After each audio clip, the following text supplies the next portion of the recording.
भारत की राजनीति के चिर युवा नेता श्री राहुल गांधी जी ने भारत के सबसे मेहनतकश और बेबस किसान रॉबर्ट वड्रा जी के ऊपर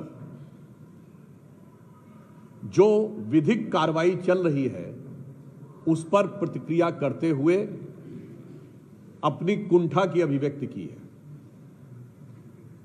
उन्होंने अपने जीजा की अमानत पर, चूंकि उन्होंने एक ट्वीट किया है जिसमें उन्होंने सीधा सीधा शब्द प्रयोग किया है माई ब्रदर इन लॉ, इसका अर्थ बहुत स्पष्ट हो गया कि यह विषय पारिवारिक है, यह राजनीतिक नहीं है। यानी अपने जीजा की अमानत को, भ्रष्टाचार से बनाई हुई अमानत को बचाने के लिए वो साले जी जो जमानत पे हैं आज आकर खड़े हो गए। उधर उनकी बहन प्रियंका जी ने भी कांग्रेस के दूसरे नेता के बेटे के ऊपर भ्रष्टाचार का बचाव किया है। अर्थात भ्रष्टाचार में आकंठ डूबी इस कांग्रेस पार्टी के सभी परिवार के प्रथम सदस्य एक दूसरे के भ्रष्टाचार को कवर अप करने के लिए साथ आकर खड़े हुए हैं। इससे एक बात बहुत स्पष्ट हो जाती है कि कांग्रेस की इस राजनीति का आधार क्या है। आप ये समझिए,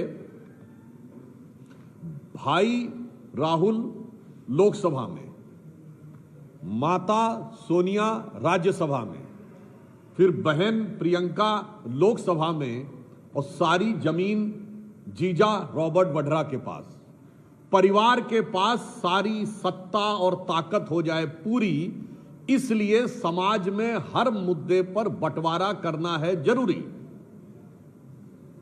यानी सारी शक्ति, सारी की सारी पावर और सारा का सारा पैसा, राजनीति की जमीन हो या ना हो, किसानों की जमीन तो मेरे पास होनी चाहिए, राजनीतिक ताकत हो या ना हो, भ्रष्टाचार के धन की ताकत मेरे पास होनी चाहिए।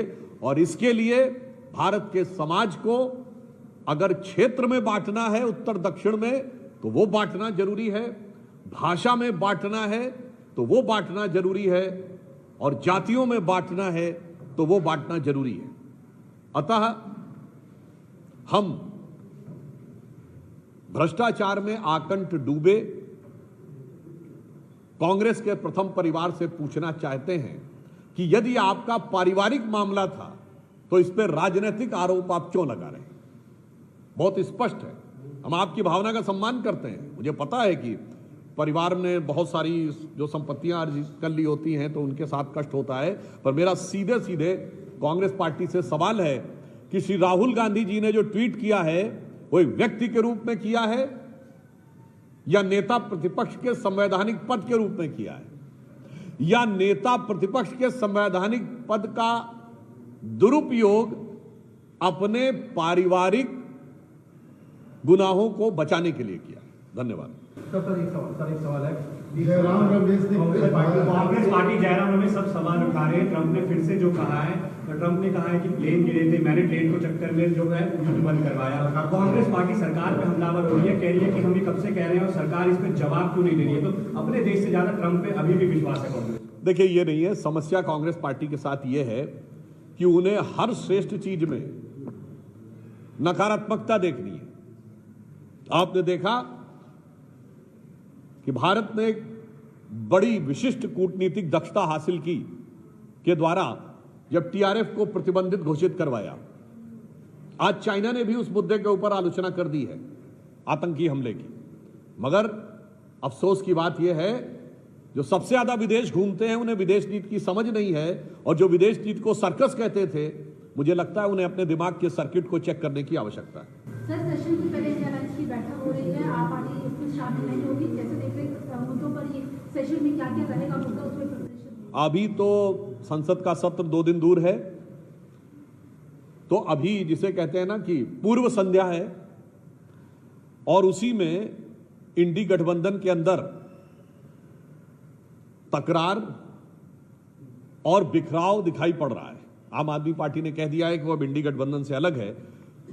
तो हम तो यह अपेक्षा करते हैं कि एक सकारात्मक दृष्टि से इस संसद के सत्र का प्रभावी और उपयोगी प्रयोग विपक्ष के द्वारा किया जाए, परंतु इंडी गठबंधन के अंदर जो कुछ हो रहा है संसद सत्र की पूर्व संध्या पे, उसे देख के तो मुझे बस ये नजर आता है कि जब रात है इतनी मत वाली तो सुबह का आलम क्या होगा, ये देखने में पता चलेगा जब संसद का सत्र शुरू होगा।